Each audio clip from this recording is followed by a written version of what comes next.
강원도 어느 골짜기. 따스한 봄 기운이 흙냄새와 함께 올라오는 시절.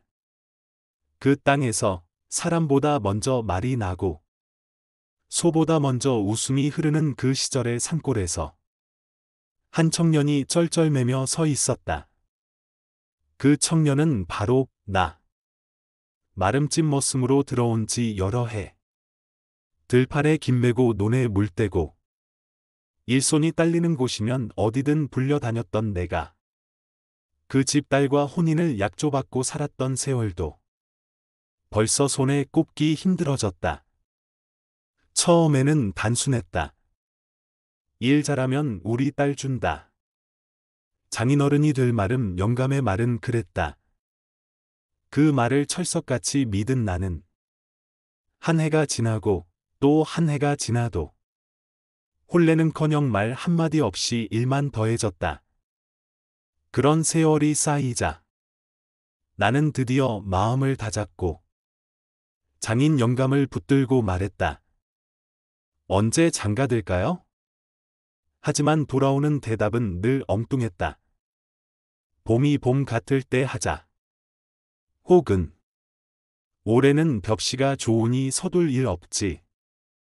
그 말에 속고 또 속으며 계절은 돌아가고 나는 어느새 그 집 식구가 다 된 채 일은 더하고 소리만 줄어들었다.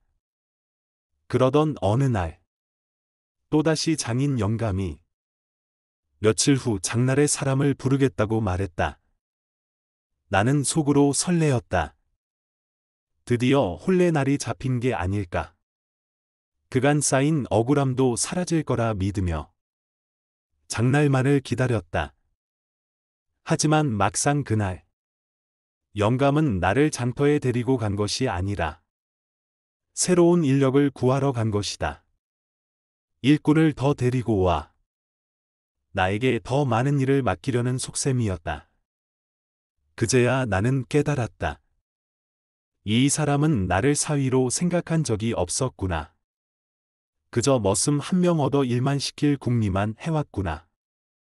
화가 머리끝까지 난 나는 당장이라도 그 집을 뛰쳐나가고 싶었다. 하지만 돌아보면 그 집 딸의 얼굴이 떠오른다. 맑고 순한 그 눈빛. 말 한마디 없이도 내 손에 된장찌개를 더 얹어주던 그 마음. 결국 나는 또다시 돌아와 그 들판을 김매고 있었다. 봄봄은 참으로 웃긴 이야기입니다. 그런데 그 웃음이 끝나고 나면 어딘가 모르게 마음 한구석이 시큰해집니다.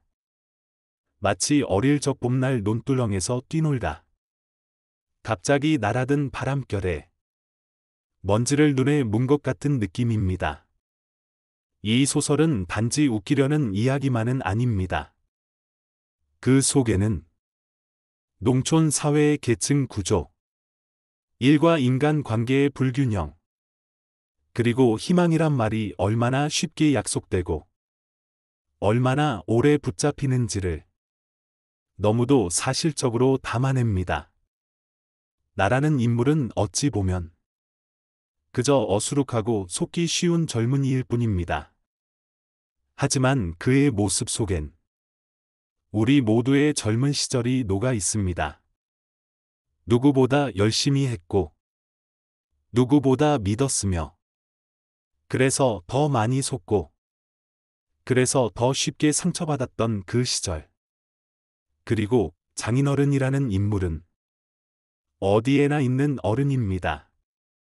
말은 무성하지만 책임은 지지 않는 어른. 자신의 권위를 웃음 속에 숨기고 타인의 시간을 자신의 권리처럼 소비하는 어른. 김유정은 그런 현실을 분노나 비판으로 쓰지 않았습니다. 그는 그저 웃습니다. 웃음으로 말합니다. 세상 참 그렇지요, 하고. 그래서 봄봄은 한없이 유쾌한 이야기이면서도 한없이 슬픈 이야기입니다. 그 시절을 살아온 사람들에게는 그게 곧 자신의 이야기처럼 들립니다. 봄봄을 다시 들여다보면 눈에 잘 띄지 않는 인물이 한 사람 있습니다. 바로 장인의 딸입니다. 그녀는 말이 없습니다.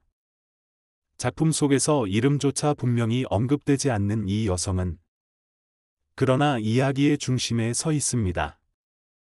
그녀는 말없이 일합니다. 말없이 청년을 챙깁니다. 때로는 된장을 더 떠주고 때로는 물을 건네줍니다. 그녀는 웃지도 않고 울지도 않습니다. 그녀의 존재는 너무 조용해서 독자는 때때로 그녀를 잊어버리기조차 합니다.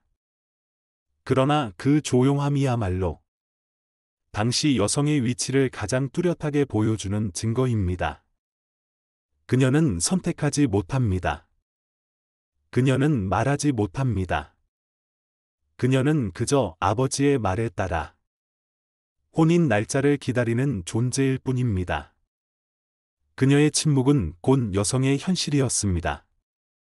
당시 사회는 남성 중심이었고 여성의 의견은 그저 부수적인 것으로 여겨졌습니다. 김유정은 그 현실을 정면으로 비판하지 않습니다.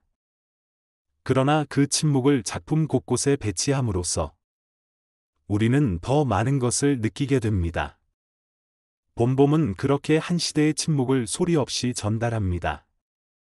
그리고 독자는 그 침묵 속에서 울림을 듣게 됩니다. 또한 이 작품은 공동체라는 공간 속에서 벌어지는 감정의 파장을 섬세하게 포착합니다. 장터에서, 마을에서, 밤머리에서 퍼지는 이야기들 속에 사람들의 시선과 농담이 담겨 있습니다. 그 모든 것이 주인공에게는 작은 자극이 되고 때로는 큰 고뇌가 됩니다. 우리는 알고 있습니다. 그 시절, 말보다 눈치가 빠른 것이 생존의 조건이었음을, 봄봄은 그 시대를 너무도 인간적으로, 너무도 정겹게, 그리고 때로는 서늘하게 담아내고 있습니다. 세월이 흐르면 흐를수록 봄봄은 더 다르게 다가옵니다. 젊을 땐 우스웠던 나의 순진함이 나이 들면 따뜻한 위안처럼 느껴집니다. 속고 또 속지만 그래도 기다리는 마음. 말은 없지만 눈빛으로 전해지는 정. 바로 그런 마음이 우리를 사람답게 지켜주는 힘이기도 하니까요. 김유정은 그것을 알고 있었습니다. 그래서 이 소설 속 봄은 절망 끝에 희망이 아니라 삶의 구석구석 숨어있는 작은 따뜻함을 조용히 비춰주는 햇살 같은 존재입니다. 도시가 되었든 시골이었든 사람 사는 마음은 다 비슷합니다. 누군가의 말을 믿고 기다리고 포기하지 않는 사람. 그것이 우리 어머니였고 우리 아버지였고 지금의 우리이기도 합니다.